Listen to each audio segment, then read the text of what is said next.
আমি আমার বোন আর আমার হাজব্যান্ড একসাথেই ঘুমাইছিলাম, মনে করেন দরজা দিয়েই ঘুমাইছি।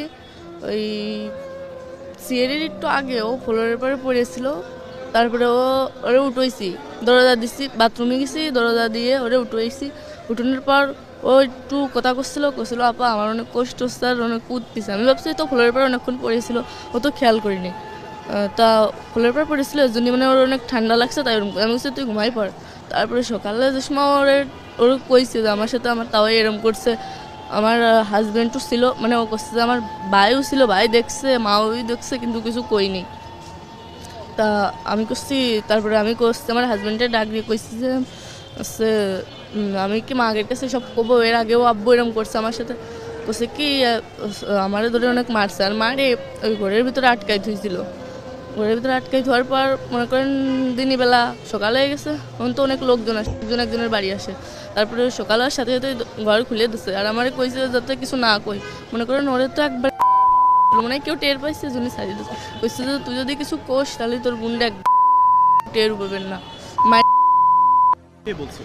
মানে বাড়ির সবাই মিলে একসাথে কইছে, তাহলে সবাই মিলে যদি একসাথে এরকম করে আমি কোনে যাবো, বাড়িতে একা আর কাছে ফোন উঠতেছে না। তারপর বাড়ির আশেপাশের লোক আসে দেখে কি আসি এরম করতেছে, জ্ঞান হারাই ফেলছে আর কিরম মুখ দিকে যা উঠতেছে।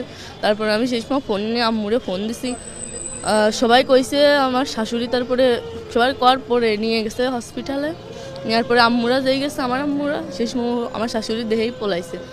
আর বাড়িতে আমার শ্বশুর ছিল, আমার দেবর ছিল, আমার হাজব্যান্ড ছিল, ওনারা তিনজনই পুলিশ গেছে আর পলাইছে। মানে বেশি যে সময় লোক হয়ে গেছে সেই সময় পলাইছে। আর আমার সাথেও এরকম এর আগে একবার হয়েছে। তা আমি বাড়িতে জানাইছি, আম্মুরা মনে করেন বিশ্বাস করেছে আমার আম্মুরা, কিন্তু মান সম্মানের বইতে আমার আবার বুঝোই পড়ে দিয়ে পাঠাইছে। আর ফোনে কইছি, অনেকেও বিশ্বাস করিনি। আমার হাজব্যান্ডে কলেই আমি যদি কই যে আব্বু আমার সাথে এরকম করে, তাহলে আমার ধরে খালি মারে, কয় কি তোরে মার মানে আমার বোন যদি সেদিন আমার সাথে না থাকতো, মনে করেন সেদিন আমার সাথে ওরকম কিছু হতো। এর আগে কিরকম করছে আপনার সাথে একটু মনে করেন আমি বাথরুমে আইছি, আব্বু আমার মানে আমার শ্বশুর আমার পিছন থেকে জড়াই ধরছে, মানে ও কিছু করতে চাইছিল, কিন্তু মানে মনে করেন সেই সময় বেশি রাত না, রাস্তাতে লোক যাচ্ছিল, এর জন্য কিছু করিনি। মানে আমার হাজব্যান্ড তো সব জানে, ওই দরজা খুলে দিচ্ছে। মনে করেন যে মানে কেউ টের পাই মন জায়গায় সেরে থুতো যে কেউ জানতো না। মানে যখন দরজা খুলছে আপনি কি জানেন মানে কয়টার দিকে হইতে পারে? ওই আড়াইটের দিক, মানে সিঁড়ির পরই আমি ওরে পাইছি, সিঁড়ি খাওয়ার পর। হ্যাঁ জি, আমরা রাতে খাওয়ার পর তিনজন একসাথে দরজা দিয়ে ঘুমাই পড়ছিলাম।